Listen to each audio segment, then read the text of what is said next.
Yeah, the Scholars Bowls. They give a coach's medal. I'm just gonna wear it all week. This is awesome. It's good. Let's open in prayer. When you're 40, you don't have a lot of chances to win medals anymore, right? So.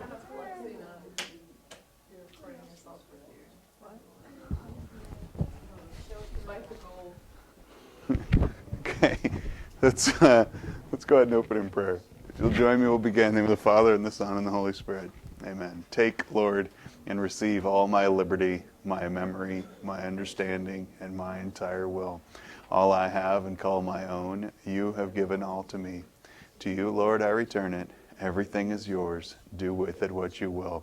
Give me only your love and your grace. That is enough for me. Amen.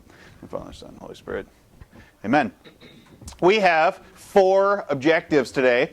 By the end of class today, you should be able to do these 4 things. If by the end of class you cannot do these 4 things, then I have failed you as a teacher. I'll do my best. Please do your best. Would somebody like to read number 7, please? Thank you, Adam. Describe the U.S. response to the outbreak of the war to Europe in 1939. Okay. Yeah, that's the wrong preposition, isn't it? The outbreak of war in Europe. I don't have a war to Europe. Let's go ahead and... That seems silly. The war in Europe in 1939. It's good. So World War II doesn't begin at Pearl Harbor. It doesn't begin with the Japanese attack. World War II had been proceeding in Europe for a couple of years. We'll basically talk about, like, once that happens, what the U.S. does about it. Would somebody like to read number 8, please? Yeah, thank you. Yes, so when Japan attacks, we'll talk about how the United States reacts to the attack. Would somebody like to read number 9, please?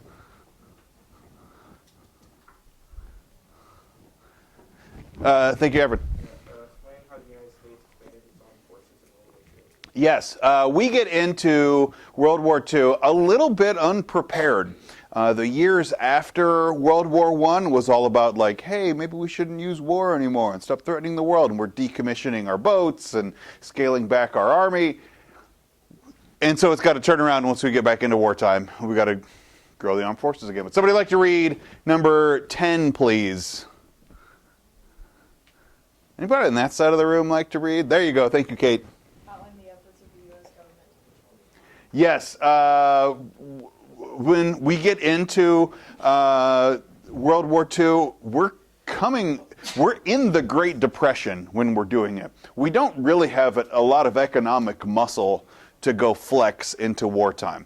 By the end of the war, the economy has recovered, and we're set to be one of the biggest expansions, like, in American history. But to get there is not smooth, and we'll talk about how Roosevelt basically starts taking government control of the economy in the service of the goal of World War II.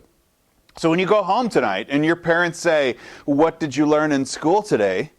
you don't have to look at them and say, "Nothing," like you've been saying since you were 8. Instead, you could say, well, Father, shall we describe the U.S. response to the outbreak of war in Europe in 1939? And they'll say, "Why, yes, child, that'll make a thrilling dinner-time conversation. You'll have something to talk about. How exciting will that be, huh?" Very exciting indeed. You know, this is something that your parents would actually really like to talk about. This is what Americans, when we say, like, "Oh, I just love American history," most people, they mean, like, "I love talking about World War II." Like, it's the subject that everybody geeks up about. So, you know, share the secret. Go home. Your parents would like to talk about this, right? Let's begin in Roman numeral number 7. In September of 1939, Roosevelt had persuaded Congress to open up part of our neutrality acts, part of our neutrality laws, to something called cash and carry. Let's kind of put our heads back into the days of World War I. They say one of the things that got us into World War I was that we had sold a lot of stuff to France and Great Britain, to a lesser extent Germany, but to France and Great Britain, and they hadn't paid for it yet. And as World War I gets going, we start saying like, France and Great Britain are going to win this thing because they owe us a lot of money. And so it looked like our business interests dragged us into World War I. So in the years after World War I, we started passing laws saying, hey, when a country goes to war, we should stop selling them bullets because that's going to drag us into a problem. Or you get like the Lusitania, which was a passenger ship but probably smuggling military goods. So maybe we shouldn't be using American boats to do it. Well, Roosevelt comes up with this idea. It's called the Cash and Carry Act, where he says, well, what if we sell stuff to countries at war, but we require them to pay cash, like no credit terms. They have to go pay for it right there. And they're not going to sail it on American boats. They're going to put it in their own ships. Like a cash and carry, you pay for it and you take it in your own ships, and that way American lives won't get killed. I'm going to have you hung on to that. When their enemies try to blow them up.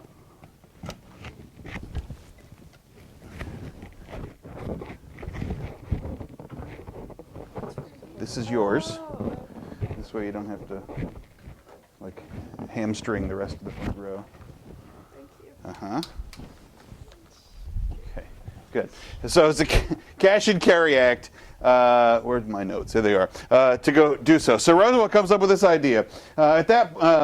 He argued that it would help France and Great Britain defeat Hitler, but really keep the United States out of the war. It wouldn't tangle us into European troubles.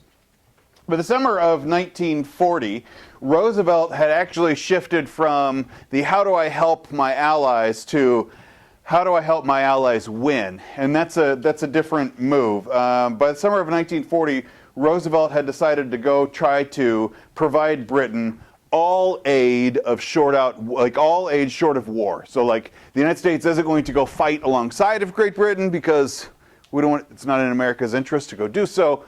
But Great Britain is in our ally, so let's go try to find a way to go do that. By that point, France had fallen to the Nazis, and Great Britain looked like the last line of defense.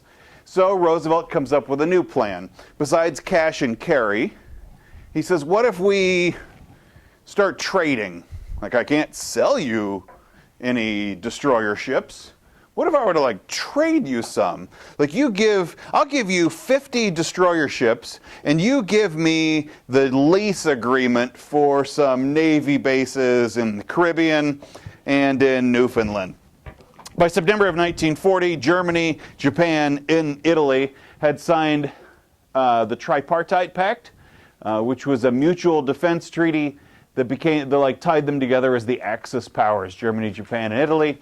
The thinking was that could keep the United States out of war because the United States would have to fight a two-front battle, so two oceans at the same time. So it looks like we are trying to go help our allies. Britain's enemy is trying to team up to keep us out of the fight. Subpoint C. Nazi victories in 1940 had led to increased U.S. defense spending.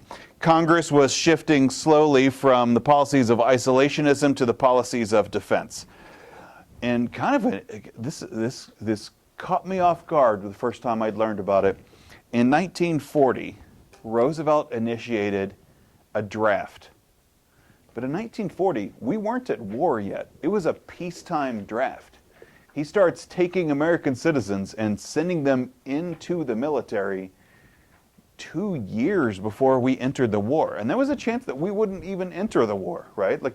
So Roosevelt initiates a peacetime draft, the Selective Training and Service Act, which registered 16 million men between the ages of 18 and 35. Of those, 1 million draftees were chosen to serve for a 1-year term. Now, Roosevelt addressed the nation. Roosevelt goes and he starts speaking to the American people, and he says, if Britain falls, then the Axis powers would be free to conquer the world, and that the United States must become, I love this term, the arsenal of democracy. That we have to use all of the power of America to support democracy. It's almost Wilsonian, but it's a great idea. By late 1940, Britain could no longer buy U.S. arms with cash and carry rules. There was not much left to trade in Great Britain. So there's a typo there in subpoint C number 4. It's not Marcy of 1940. It's March of 1940. I don't know who Marcy is. March of 1941, Roosevelt introduces the Lend-Lease Act, which says, well, we could just let them borrow some weapons, or they could rent a battleship from us. It's not the same thing as selling, and thus America can still say we are neutral. Subpoint D. That same year, also in 1940, Roosevelt is facing re-election. Roosevelt was elected in 1932 and re-elected in 1936. In 1940, this would be his third term, and no person has ever been elected to a third term. Only one person even considered running for a third term, and it was Ulysses S. Grant in the years after the Civil War. And basically, he didn't want to, but the Republican Party just insisted he do it. He didn't make it out of the primary, out of the convention, but it was on the table for him. So when Roosevelt starts to do this, people begin to say, really? Is Roosevelt, this sort of smacks of dictatorship? Is he going to be our permanent, forever president? Today, the Constitution prohibits a third term. It did not at the time. One of the reasons it prohibits a third term is because after a while, Americans felt like Roosevelt was in office too long. So in 1940, Roosevelt decides to break, though, the two-term tradition for presidency and run for re-election. The Republican challenger, a guy who's unfortunately named Wendell Willkie, was very similar to Roosevelt, had very similar views on war and interventionism. Voters saw very little difference between the candidates. And they said, well, with no real difference between these two, then why would we change horses halfway through the river? Subpoint E. So Roosevelt wins re-election in June of 1941. The situation worsens. In 1941, Hitler and Stalin, who had previously made a non-aggression pact. Previous to this, Hitler and Stalin had agreed they weren't going to fight each other. It was the terms how they dissolved Poland. Turns out you shouldn't make a deal with Hitler. So Hitler broke his pact and invaded the Soviet Union anyway, even though they had a non-aggression agreement. Roosevelt said, okay, well, using the rule that the enemy of my enemy is my friend, Roosevelt sent Lend-Lease supplies to the Soviet Union. If it's a basketball game and Mill Valley is playing Aquinas, you probably, under normal circumstances, wouldn't cheer for Mill Valley, but it's always nice to watch Aquinas lose. So you'd probably turn around today I'm a Mill Valley fan, right? That's kind of what it was. Roosevelt has no real friendship with Stalin, but in this case, the enemy of my enemy is my friend, and so he teams up with Stalin and starts lending supplies to the Soviet Union. Hitler reacts to that by deploying hundreds of U-boats. That's the U-boats of the submarines, right? The Unterseeboot, German word meaning underwater boat. So it sends the U-boats, and they're the U-boats are patrolling together. They called them wolf packs, and the wolf packs would go and patrol the North Atlantic to go sink any supply ships. And they did a lot. They were sinking 350,000 tons of shipments every month. By September of 1941, Roosevelt said, well, we're not at war, but they're sinking a lot of American ships. And he allowed the U.S. Navy to attack any German U-boats in self-defense. They were aided by radar technology, which was fairly new. And airborne anti-submarine patrols, basically planes would fly overhead looking for evidence of U-boats, and were fairly effective at stopping submarines. We would, by the end of the war, also be using sonar, which is like radar under the sea is sonar, but hadn't been developed yet, wasn't invented yet. Subpoint F. Roosevelt's proposal to extend the term of the draftees from 1 year to longer terms passed the House by one vote. And in August of 1941, Roosevelt and Churchill secretly met to discuss entering the war. It looked pretty obvious that we were going to go to war, and Roosevelt and Churchill began to make agreements for like how they would come on. This is an interesting photo, and I've never really paid attention to it before. This is an interesting photo. It shows Roosevelt standing. There are very, very few pictures of Roosevelt standing. You can see he's got his arm around Admiral, what's his name over here, right? And Roosevelt would do that. He had leg braces. He could lock his knees in. He just wore them under his pants. And could sort of like be propped up by another person. He was paralyzed from the waist down. The polio had paralyzed him from waist down. He couldn't really move, but it's a rare picture. Usually you see Roosevelt, he's sitting at a desk and other people are standing around him. You don't need to put that in your notes, but it's kind of cool. In August 1941, so they meet secretly to discuss war goals, and they issue what becomes known as the Atlantic Charter as a joint declaration of under what terms the United States will enter the war, and when we do, how we're going to fight it together. The charter became the basis for what would eventually form the United Nations. In September of 1941, a German U-boat attacked a U.S. destroyer, and Roosevelt ordered the Navy to respond. 2 weeks later, a U.S. merchant ship was sunk off the coast of Greenland. By mid-October, German U-boats sank another U.S. destroyer. The Senate said, okay, it looks like American trade ships are getting sunk. We've previously said that trade ships are not military ships and should not be armed. However, they keep getting sunk, and so merchant ships should be able to defend themselves. And Congress began to consider what it would take, or like they began to consider whether or not we should be declaring war. Roman numeral number 8. Okay, we gotta yes. So usually what happens is the president will go to Congress and ask Congress to declare war. The president actually doesn't get to declare war. It's not a job of the executive branch. The Constitution specifically says only Congress can declare war. The president is also the commander-in-chief, so he can tell the military what to do. And there have been laws that are developed that, like, the president can send the military into combat for like 30 days without asking for war. So there's like terms the president can, but Congress is the one that has to declare war.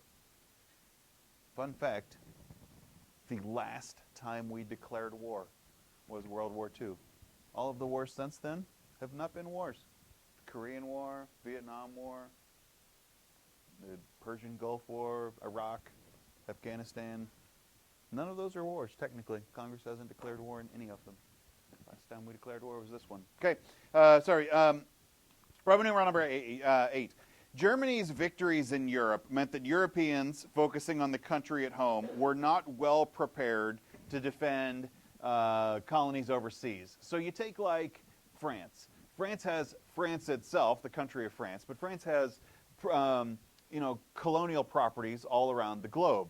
You get like French Indochina, which is what is Southeast Asia. Indonesia was mostly a French property. England has pieces in Southeast Asia also, but they're fighting at home, and basically nobody's watching the store abroad. And Japan was hungry for it. I think we talked about how much of Japanese history is about they're looking for new land and new resources. Japan just is a resource-poor part of the world, but they got a lot of people. So Japan was already in control of Manchuria. They had already taken the Korean peninsula, so Japan is already onto the mainland here. And Hideki Tojo, who's the head of the army essentially in Japan, and the country's prime minister, he launched an invasion to go further into China, to go take Japanese control further into China from there. Now, China's America's ally, and Japan started seizing French bases in Indochina and united most of East Asia under its control. So China's our ally, France is our ally, and Japan is moving into territories both of those countries. So the United States looks at this and they say the United States is the main supplier of oil to Japan, and Japan just attacked our allies. So even though we don't want to go to war, maybe we should cut off oil supplies to Japan, right? Like a reaction. I'm not going to go to war with Japan yet. I'm not going to go to war with Japan, but you can't be attacking my allies, and so I'm going to cut off your oil supplies. This infuriated the Japanese. It infuriated the Japanese because they're resource poor. They need outside supplies to go maintain the empire, and the United States was the most important trading partner for petroleum. So Japan needed American oil, and Japanese leaders said that without U.S. resources, they needed to go take the oil fields of the Dutch East Indies, which is like Indonesia. So like, hey, Japan says, well, if America cuts us off, then we're just going to go need to conquer more land, right? Like, you're forcing our hand, is what Japan was saying on that. Tojo had promised the Japanese Emperor Hirohito that Japan would try to preserve peace with America. However, on November 5th, 1941, Tojo began to order attacks on the United States. By that year, by 1941, the American spies had broken the Japanese codes.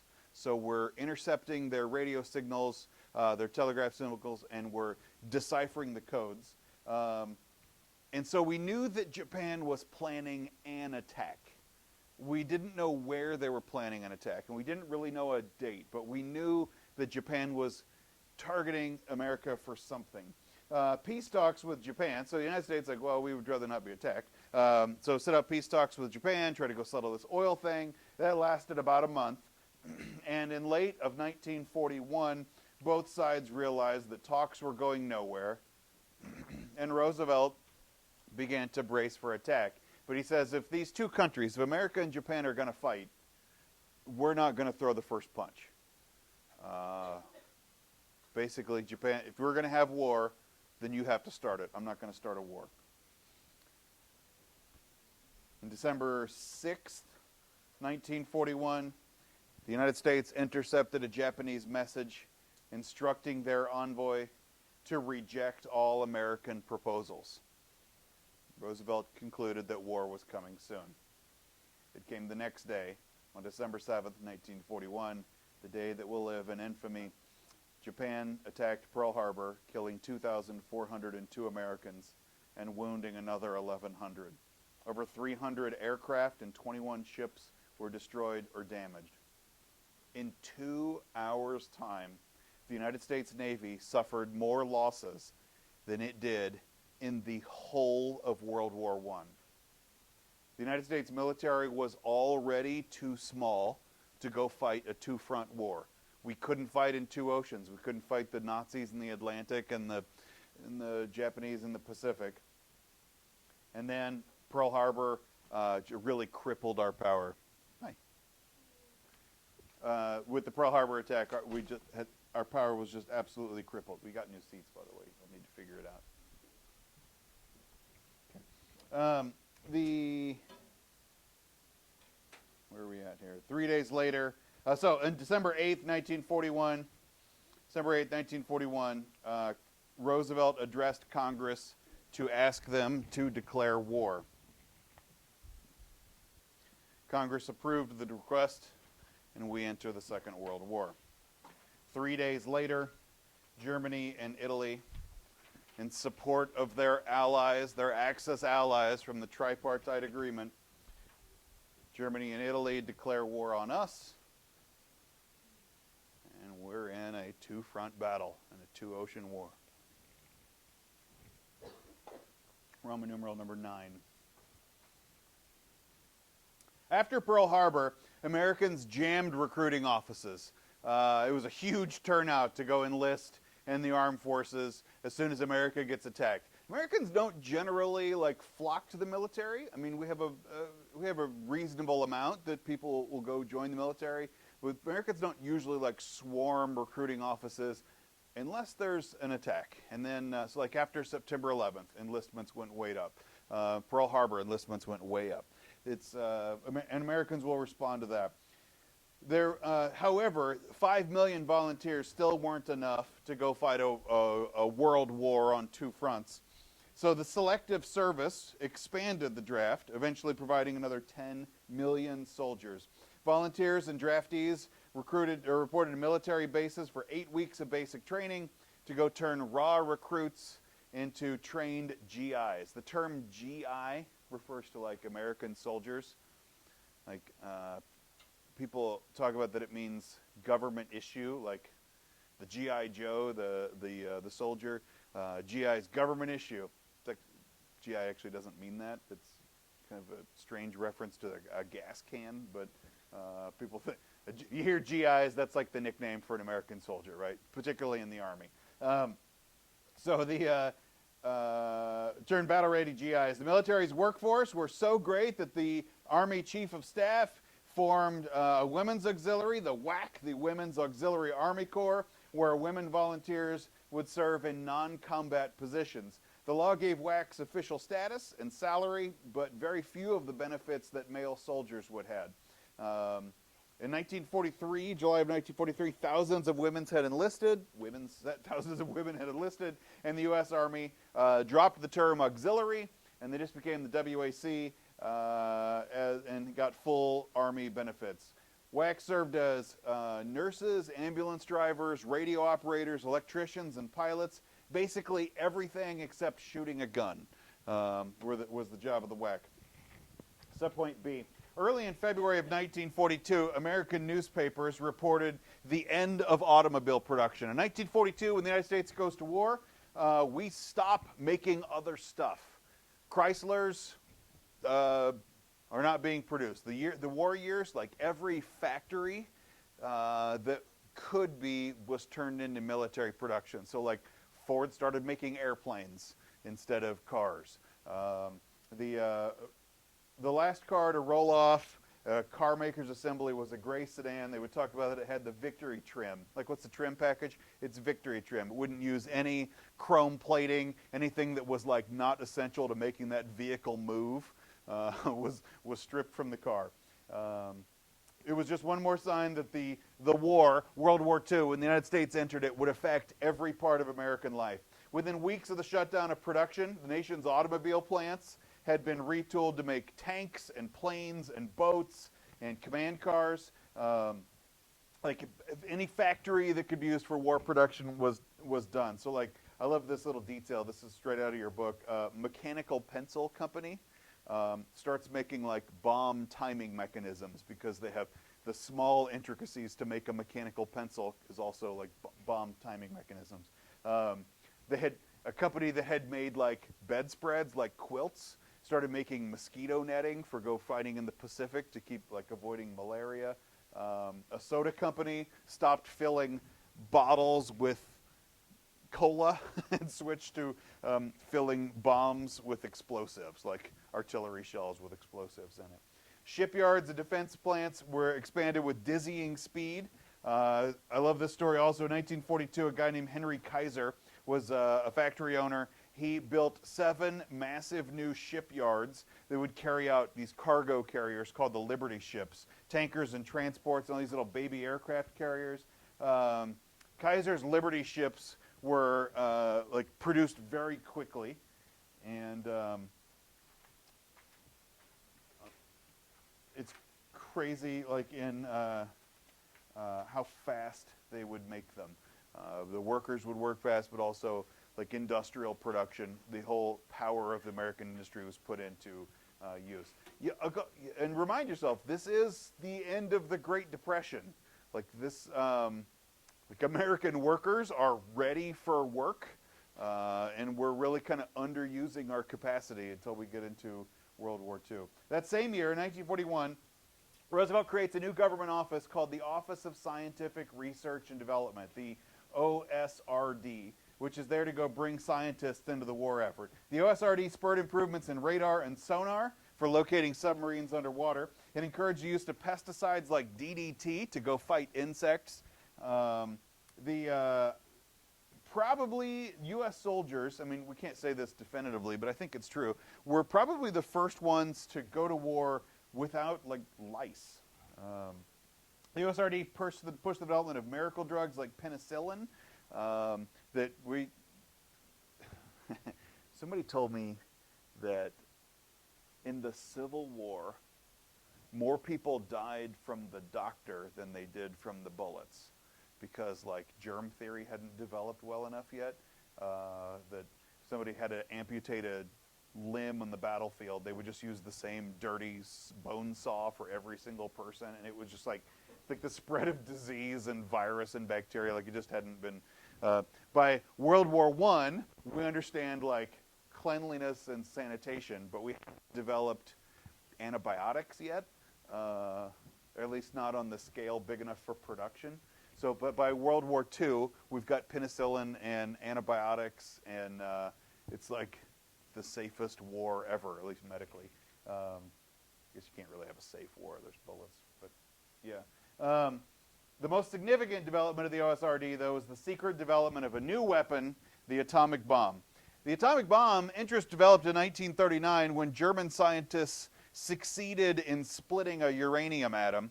And when they split a uranium atom, there was an enormous amount of energy released. And so the German physicist and political refugee Albert Einstein wrote a letter to Roosevelt saying, if the Germans figure out how to do this, then they would use their discovery to create a huge weapon of enormous destructive power. Roosevelt said, okay, well then let's beat them to it. And Roosevelt responded by creating an advisory committee on uranium to go study this new discovery. In 1941, the committee reported it would take 3, maybe 5 years to build an atomic bomb, and they wanted to shorten that time. The USRD set up an extensive program in 1942 to develop a bomb as quickly as possible. Much of the early research was done at Columbia University. Columbia University is an Ivy League school in New York. It's in Manhattan. And so it became known as the Manhattan Project, although most of the bomb was actually developed in Chicago and Arizona. But they called it the Manhattan Project because it was more confusing to everybody. Extended across the country. Roman numeral number 10. Roosevelt also is worried that if we go to war and America has all of this pent-up consumer spending and they suddenly get a brand new job and they're making money for the first time, that they're going to respond by overspending the economy. So Roosevelt says that will drive up inflation. So Roosevelt responds with something called the Office of Price Administration, the OPA, to fight inflation by freezing prices on goods. He says, if this is going to be the price of a quart of milk, then that is the price on a quart of milk, and we're not going to raise it up just because supply and demand will push it upward. Outside of wartime, Americans would be pissed about something like this. Like, we just think the economy should work without the U.S. Government getting involved. Somebody wake up Adam. But Congress sets price controls on that. Congress, besides freezing prices, also raised the income tax and extended it to millions of people who had never paid it before. The early days of the income tax, most people didn't pay an income tax. Only really like the top earners in the country did. But Roosevelt extends the income tax to more people in America. And he does that for two reasons. One, he's fighting a war and needs to bring in more tax money. But two, if he's worried about inflation, one of the ways he wants to control inflation is by just having less money in families' hands. He starts taxing to intentionally take money away from families, because if he takes money away from families, then they won't be spending it, driving up prices.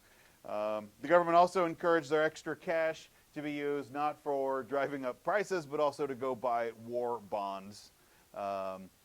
Families, the OPA sets up a system of rationing, establishing fixed allocations of goods deemed essential for the military. Take something like car tires. Today, in the year 2020, you probably don't think about your car tires very much. It's not like a huge all the time. But that's because modern rubber is so good. Rubber in the 1940s was not, it didn't last as long, and people replaced their tires a lot more frequently. But they said that rubber that's being used for just, the family car, that really, we need to, as much as possible, use that in the war effort.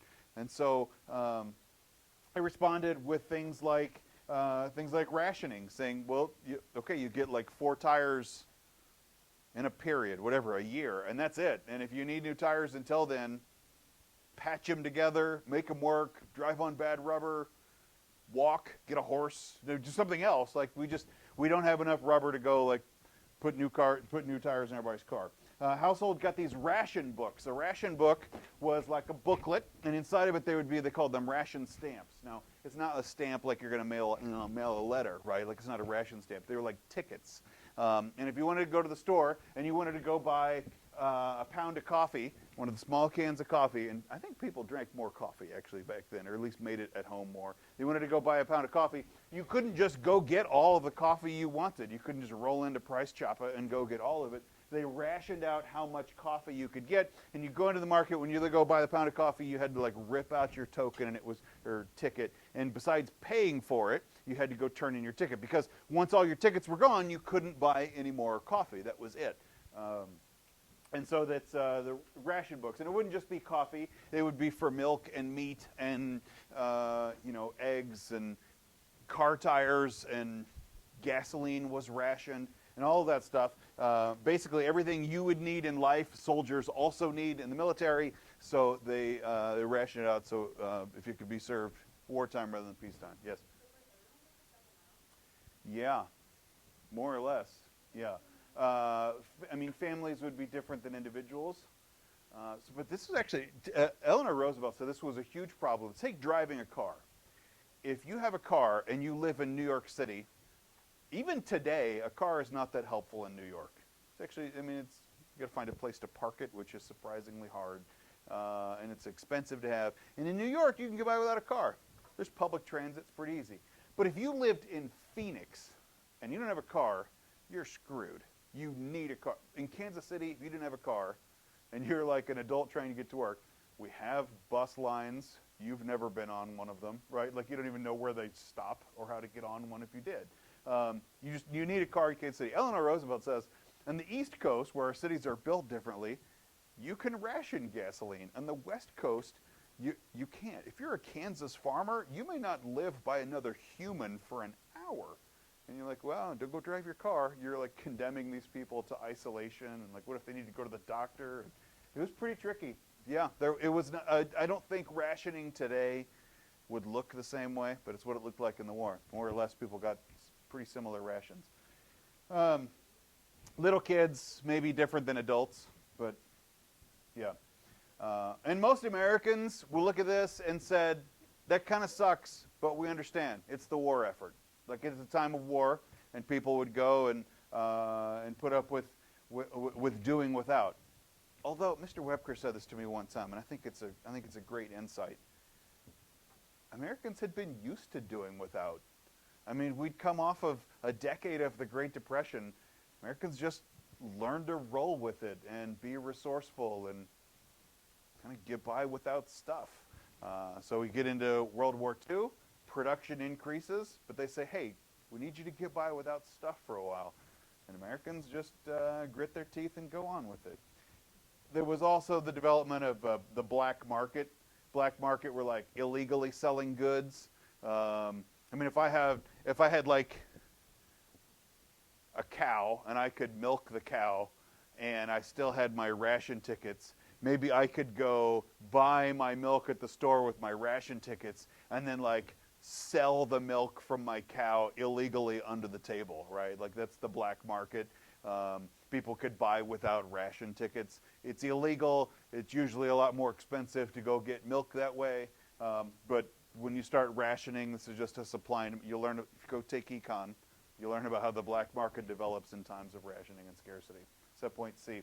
Besides controlling inflation, the government needed to ensure the military received all the resources they needed. So the development of the WPB, the War Production Board, assumed the responsibility deciding what companies got the scarce wartime resources and which companies would convert from peacetime to wartime production. The WPB also organized drives to collect scrap iron and tin cans and paper and rags and cooking fat. Like when you cook a pan full of bacon and you end up with that fat at the end of it, people would collect that because they could actually go use it in the war effort. I have no idea what to use bacon fat for, but like you would keep it and you would go donate it. And so I park out in the sophomore lot. I park out with the peasants on the far side of the lot. And it's a long walk into school every day. And it occurs to me, I get here before most of the students get here, how much trash there is in a high school parking lot. I don't know if you notice this, because you roll in and you just park with all the other cars. When there's no other cars there, our parking lots are full of trash. And it's like soda cans and water bottles like you wouldn't believe. I don't know if they just throw them, or if it's teenage cars are just so much full of trash that you open the door and like it just flows out on the ground. I don't know what it is, but our parking lots are filthy. But during the war, goods were so scarce that like kids would go walking through and like, oh, that's a can, and they would go pick it up and they could go donate it. They could like recycle it, and it was not only just young people are idealistic and think we should recycle, but it's like we kind of need this. We're in a war effort, and all the cans that exist are scarce. I bet the St. James Academy parking lot, one, it didn't exist in the 40s, but if it did, wouldn't have much garbage in it.